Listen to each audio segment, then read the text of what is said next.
Bloomberg Audio Studios. Podcasts, radio, news. Elections in Cameroon and Ivory Coast saw victories for their long-serving leaders. Mr. Alassane Ouattara has been provisionally declared elected in the first round, with 89.77% of the votes cast.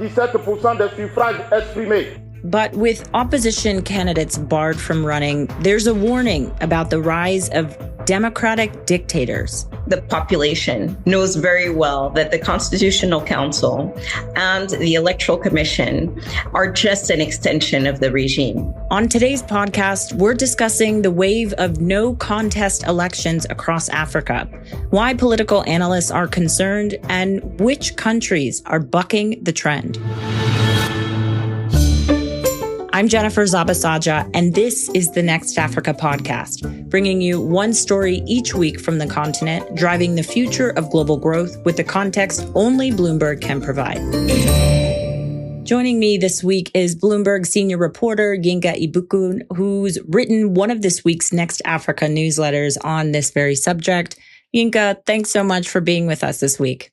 Thanks for having me, Jen. Yeah, it's always great to speak with you and catch up with you. There's been quite a activity, at least on the electoral front across the continent, and we're going to try to unpack it in the next few minutes. But maybe we just start with Cameroon, because many people are looking at the age of Paul Biya, 92 years old. He won an 8th term, and he's the world's oldest president. I mean, break this down for us. What would you say is the significance of this election?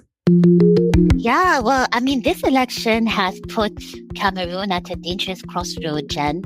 I would say that the tensions kicked off when the main opposition leader was barred from running back in July. And that basically meant that the president would be facing a weakened opposition.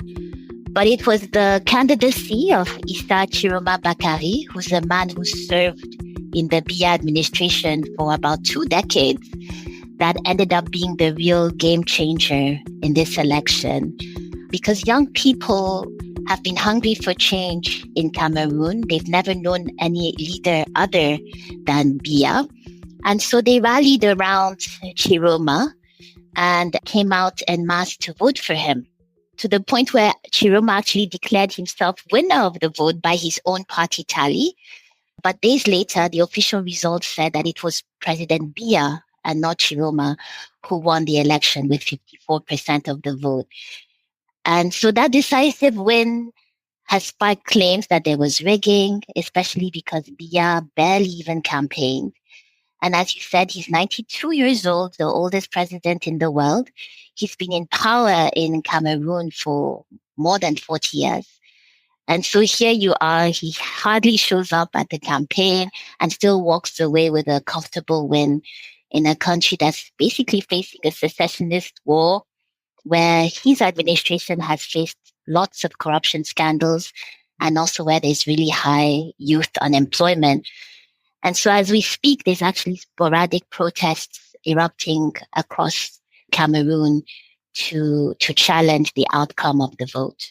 Wow. And a country with the median age of 18 years old, right? And as you mentioned, probably haven't known any other leader, most of them. Yinka, let's also move on to the Ivory Coast. In an earlier podcast, we talked about some of the challenges that the country was facing leading up to October's vote. Now Ouattara has been reelected. What do you make of the response, and especially from the international community, because he is well known and to a certain extent well regarded internationally? So Ivory Coast also just concluded its vote, and Ouattara won with 90% of the vote after key challenges were excluded. So with that result, there's also eyebrows being raised. It was hardly an open vote. I think that's fair to say. But the international community has largely looked away. And there's probably 2 reasons why that is. First, Ouattara has delivered strong economic growth for Côte d'Ivoire, which is Africa's biggest cocoa producer. And he's created an investor-friendly environment there. But perhaps more importantly, he's seen as a reliable security ally in a region that's been threatened by jihadists. And so for Western governments, it's likely a situation where they're balancing their priorities and choosing probably stability over more democratic concerns. Though it's interesting to note that there's actually not been like the regular congratulatory messages. So they've not criticized the vote, but they've not congratulated Ouattara either. And let's go from the west to the east, Yinka, because Tanzania just went to the polls on Wednesday, where another opposition figure was barred from running. What's the state of play there? Unfortunately, it's more of the same, Jennifer. It's becoming a pattern. This a situation where the opposition is barred and then a clear path is created for the incumbent to stay in power. And so what you saw in Cameroon, in Ivory Coast, is basically also happening in different ways to a different degree, but it's happening all the same in Tanzania. And so in the case of President Samia Suluhu Hassan, it's two main key opponents that were barred from running, including one that's facing treason charges. And so, yes, even though the vote has happened, there was an election, ballot boxes were put out, the outcome is pretty predictable there also. And there's quite a crackdown on what's happening on the ground. There's a security forces crackdown, but also interestingly, there's been a crackdown on the internet. And I think that what you see cutting across Tanzania, Ivory Coast, and Cameroon, and really across Africa, is that you have a really young population. And they're challenging the status quo in ways that, you know, these traditional systems aren't used to. There's no central leader. They are able to mobilize each other through social media. And that's making governments wary. And so basically, in the case of Tanzania, they literally shut off the internet. Wow. Which, as we've seen, it's a powerful tool for a number of organizers. Yinka, for this piece, I understand you spoke to a political scientist who gave you his own concerns about these no contest elections. What did he say to you? Yeah, so I did this piece with my colleague Eko Donto, who went to the University of Ghana and spoke to a lecturer there, Kwame Asa-Asante. And so he told him that, you know, this trend of blocking the opposition to allow the incumbents to stay in power is giving rise to democratic dictators, where you kind of keep the appearance of the democracy. You have the ballot boxes, you have the constitutional courts, all the stuff that a democracy should have, but actually there's no real choice. Citizens don't get to pick who's going to rule over them. And so that authoritarian drift is actually prompting military takeovers in many places. It's tempting the military to basically jump in and say, hey, we're here and we can restore order. The democracy is flawed, there's corruption, and we can do better than these so-called democratic leaders. And so we've seen that play out in the Sahel, especially, where people actually jubilated in the streets when soldiers took over. And so that's what he's concerned about, that we're creating the conditions for military takeovers to happen more broadly. And we also saw that from Madagascar just a few days ago. Exactly.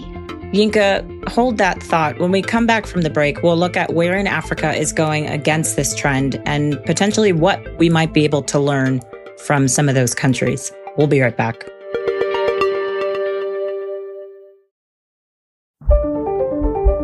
Welcome back. Today, we're looking at the recent run of so-called no contest elections in Africa and what they say about the state of democracy on the continent. Senior reporter Yinka Ibukun is still with me. Yinka, you use the example of Senegal in your piece.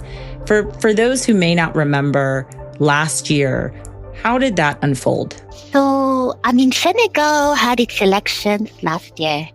And Senegal is basically a bright light of hope in the context that we find ourselves in today.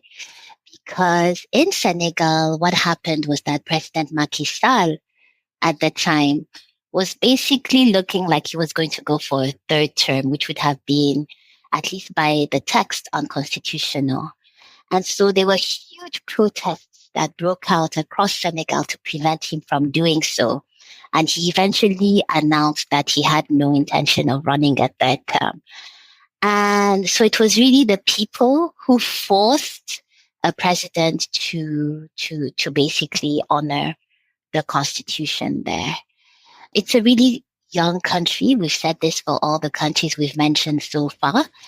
And what happened after that was that it was really a generational shift. The president that they ended up electing was 44 years old at the time, the youngest president, I think, in Africa elected.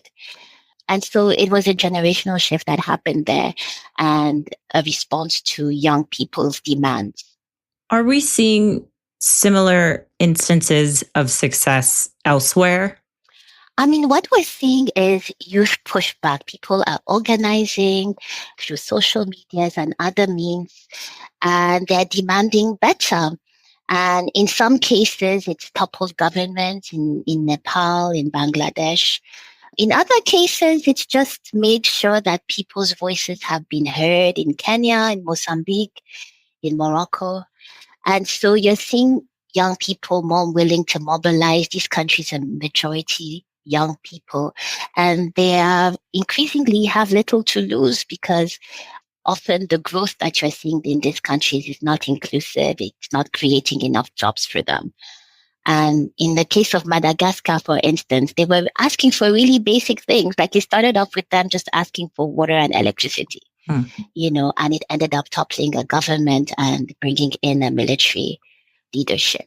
So it's really about young people mobilizing, getting better at it. Yeah, and it goes to show really what, that these leaders can't ignore this. You mentioned Kenya, and we saw changes after a lot of those protests that unfortunately were deadly. But, the president actually had to take notice of some of the changes that they were calling for, which I think was really notable to mention. Yinka, before we let you go, it's also worth mentioning because you point out in your piece, it's not all necessarily doom and gloom when it comes to transitions of power.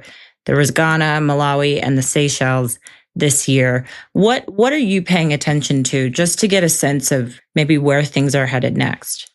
I mean, you mentioned deadly protests, and that's really sad where people have to lose their lives to make a point, to have their voices heard. And so I'm actually looking at these Gen Z movements of young people mobilizing, but more so beyond that mobilization, like, is it able to bring about real change? And I don't know how much change it can actually bring when you still have weak institutions, when the courts are compromised or the electoral commissions aren't truly independent.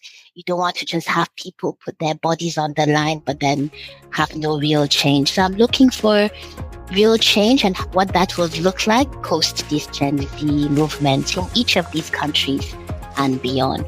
Yinka, thank you so much for joining us as always and for all of your reporting. And you can read Yinka's reporting on Bloomberg platforms now, including our next Africa newsletter. Here's some of the other stories from the region we've been following this week. South African President Cyril Ramaphosa said negotiations for a trade deal with the U.S. were ongoing and voiced optimism for an agreement. Ramaphosa stated that negotiations with the U.S. were now, quote, based on text, which he characterized as progress towards getting an agreement nailed down. And Namibia repaid its $750 million Eurobond, the largest single-day debt maturity in the Southwest African nation's history.